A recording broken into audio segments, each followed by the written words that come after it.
انہوں نے صرف اتنا کہا تھا کہ بھائی جو اسٹیج کے بارے میں یہ بات اڑا دی تھی کہ 2 کروڑ خرچہ ہوا تھا اورنگ آباد کے جلسے کے، اسٹیج کا خرچ تھا 2 کروڑ۔ اندازہ لگائیں آپ اب ان کی شدت کہاں تک پہنچ چکی ہے کہ اس نے صرف اتنا لکھ کے ڈال دیا کہ یہ جھوٹ ہے، یہ جو ہے بات سمجھ میں نہیں آتی۔ اسٹیج تو یار اسٹیج کا خرچہ تو اتنا نہیں ہوتا، تو اسی کے اوپر مستقل پنچایت بیٹھی ہے، اور پھر جو ہے بڑے بڑے پلنگ لگا کر کے جو ہے چارپائیوں پر بیٹھ کر کے اور حقے پی رہے ہیں، اور حافظ حمزہ صاحب ہاتھ جوڑ کر معافی مانگ رہے ہیں۔ اندازہ لگاؤ یہ کوئی پنچایت کرنے کی چیزیں ہیں، ان بولوں پر یہ لوگ پنچایت کر جاتے ہیں۔ غور کریں سامعین و ناظرین، اورنگ آباد میں صرف اسٹیج کی سجاوٹ و بناوٹ میں 1-2 لاکھ نہیں بلکہ پورے 2 کروڑ روپے خرچ کیے تبلیغی جماعت والوں نے۔ کہاں گئے وہ دیوبندی وہابی لوگ جو ربیع الاول کے جلسے جلوس پر ہونے والے خرچ پر غریب لڑکیوں کی شادی کی بات کرتے ہیں؟ اب کیوں نہیں بولتے؟ اب کیوں گونگے شیطان بنے ہوئے ہیں یہ دیوبندی؟ 2 کروڑ روپے صرف اسٹیج کی بناوٹ و سجاوٹ میں خرچ کرتے وقت ان تبلیغی جماعت والوں کو ایک بار بھی غریب لڑکیوں کا خیال نہ آیا؟ اتنے روپے میں تو کم و بیش 25 سے 30 غریب لڑکیوں کی شادی شان و شوکت کے ساتھ ہو سکتی تھی، مگر اب اپنے گھر میں پانی کی طرح فضول خرچی کرنے پر، وہ بھی اپنے مولویوں کے بیٹھنے کی جگہ پر، دیوبندیوں تبلیغیوں کو غریب لڑکیوں کا خیال نہ آیا اور ربیع الاول کے جلسے جلوس پر خیال آتا ہے۔ سامعین، یہ اس بات کی واضح دلیل ہے کہ دیوبندیوں وہابیوں کو تبلیغی جماعت والوں کو غریب لڑکیوں سے ہمدردی بالکل بھی نہیں ہے، بلکہ رسول کریم صلی اللہ علیہ وآلہ وسلم کے نام پر خوشی کے اظہار پر تکلیف ہے۔ آپ صلی اللہ علیہ وآلہ وسلم کے نام پر جو خرچ کیے جاتے ہیں اس سے تکلیف ہے، ورنہ اورنگ آباد میں تبلیغی جماعت کے صرف اسٹیج پر 2 کروڑ روپے خرچ کیے جانے پر ان دیوبندیوں وہابیوں تبلیغی جماعت والوں کو غریب لڑکیوں کا ضرور خیال آتا، مگر ایسا نہیں ہوا۔ سامعین، اس کے علاوہ دوسری تعجب کی بات یہ ہے کہ اس بات کو کسی دیوبندی ہی نے جھوٹ کہہ دیا تو اس پر پنچایت کر دی گئی اور لوگوں کے سامنے بقول اس دیوبندی کے حافظ قرآن کو معافی مانگنے پر مجبور کر دیا گیا۔ یہ حالت ہے سامعین ان لوگوں کی جو دوسروں کو دین کے نام پر جمع کرتے ہیں مگر خود کیسا ظالم بن جاتے ہیں، اس کا اندازہ آپ حضرات کو ہو ہی چکا ہوگا۔ خیر، اب آگے دیکھیں کیا گفتگو چل رہی ہے۔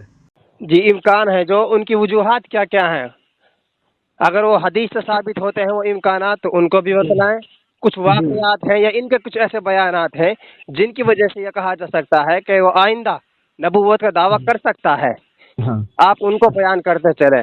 ایک تو انہوں نے یہ بات بولی، ریکارڈ پہ بھی موجود ہے اور شاید اس کی کتاب میں بھی یہ بول لکھا ہوا ہے کہ اب لوگ یوں کہتے ہیں کہ معجزات نبیوں کے ساتھ خاص ہیں۔ نہیں میرے دوستو، معجزات تو دعوت کے ساتھ خاص ہیں۔ اچھا جی، سنا ہے میں نے بھی۔ ایک بول یہ بولا کہ جو ہے کہ، اور یہ تو چاروں طرف جو ہے پوری دنیا میں چپے چپے پہ پھیل چکا، میں میوات کی نہیں کہہ رہا، نہ دلی کی کہہ رہا، میں ہندوستان کی، بلکہ پوری دنیا میں پھیل چکا ہے۔ یہ چپے چپے پہ یہ بولا گیا ہے کہ مولانا سعد صاحب کی گاڑی کے ذمے میں کسی ایکسیڈنٹ ہو گیا تھا، کوئی اس کو ڈال دیا کہ ان کی گاڑی سے مرے ہیں وہ، تو مولانا سعد صاحب نے اس سے قم باذن اللہ کہا تو وہ زندہ ہو گیا، وہ مردہ کہ بھائی اللہ کے حکم سے کھڑے ہو جاؤ، مردہ کھڑا ہو گیا۔ اس نے کھڑے ہو کر یہ کہا کہ جو ہے میں مولانا سعد صاحب کی گاڑی سے نہیں مرا، میں تو کسی اور گاڑی سے مرا ہوں، اتنے کہہ کے وہ پھر مر گیا۔ یہ بات شاید ہی کوئی مسجد بچ رہی ہوگی ہندوستان میں تو خاص طور سے، سمجھے، جہاں پر یہ بول نہیں بولا گیا ہوگا۔ اور کبھی یہ بول دیں بھائی یہ بات مشہور کر حضرت جی نے چلتا جہاز روک دیا، اچھا جی، چلتا جہاز روک دیا، سمجھے۔ ہمارے ایک ساتھی نے اس پہ یوں کہہ دیا تھا بھائی چلتے جہاز کو روکنا تو جو اچھی بات نہیں ہے، اور سواریوں کو دیری ہو گئی ہوگی پہنچنے میں، ہے چلتے جہاز کو روکنے کیا کرامت ہے بھائی؟ ہاں، اور ایسے ہی نعمان صاحب نے کہا کہ بھائی ایمان کسے کہتے ہیں؟ جی جو ہے بھائی کسی نے کوئی جواب دیا، کسی نے کوئی جواب دیا، تو مولانا صاحب نے کہا کہ آؤ میرے ساتھ چلو۔ مرکز کی چھت پہ گئے تو وہاں پر 11,000 وولٹیج کی لائن میں پکڑ کر لٹک گئے۔ اچھا، جو ہے یہ بات اتنی پھیلائی گئی، جماعت کے ساتھیوں میں پھیلی ہوئی ہے چاروں طرف یہ بات۔ آپ نے اپنے کانوں سے بھی سنا ہے؟ ہاں، بہت سنا ہے، بہت۔ اللہ اکبر۔ سامعین، غوث پاک رحمۃ اللہ علیہ کے متعلق سنا اور پڑھا ہے کہ آپ نے قم باذن اللہ یا قم باذنی فرما کر مردے کو زندہ فرما دیا، مگر دیوبندیوں تبلیغیوں کے یہاں تو سعد کاندھلوی، جن کی گمراہی اور جن کے بدعتی ہونے پر خود علماء دیوبند کے فتوے اور بیانات موجود ہیں، باوجود اس کے سعد کاندھلوی نے مردے کو اپنے سپورٹ میں گواہی دینے کے لیے زندہ کر دیا، اور جب گواہی دے دی تو پھر دوبارہ مر گیا۔ اس سے بھی زیادہ حیرت انگیز بات یہ ہے سامعین کہ 11,000 وولٹیج کے تار سے لٹک کر بھی زندہ بچ جانا کوئی سعد کاندھلوی دیوبندی سے سیکھے۔ سامعین، دیوبندیوں کی گفتگو تو ابھی اور بھی ہے، مگر اس ویڈیو میں بس اتنا ہی، کیونکہ بعض احباب لمبی ویڈیو سے منع کرتے ہیں، اس لیے اس ویڈیو میں اتنا ہی۔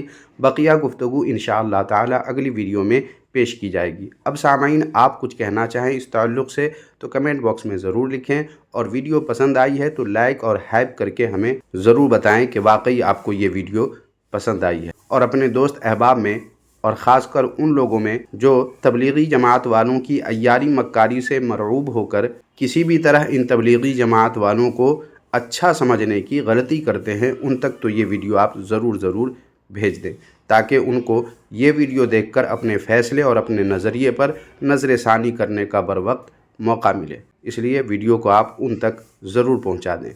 شکریہ، جزاک اللہ خیرہ۔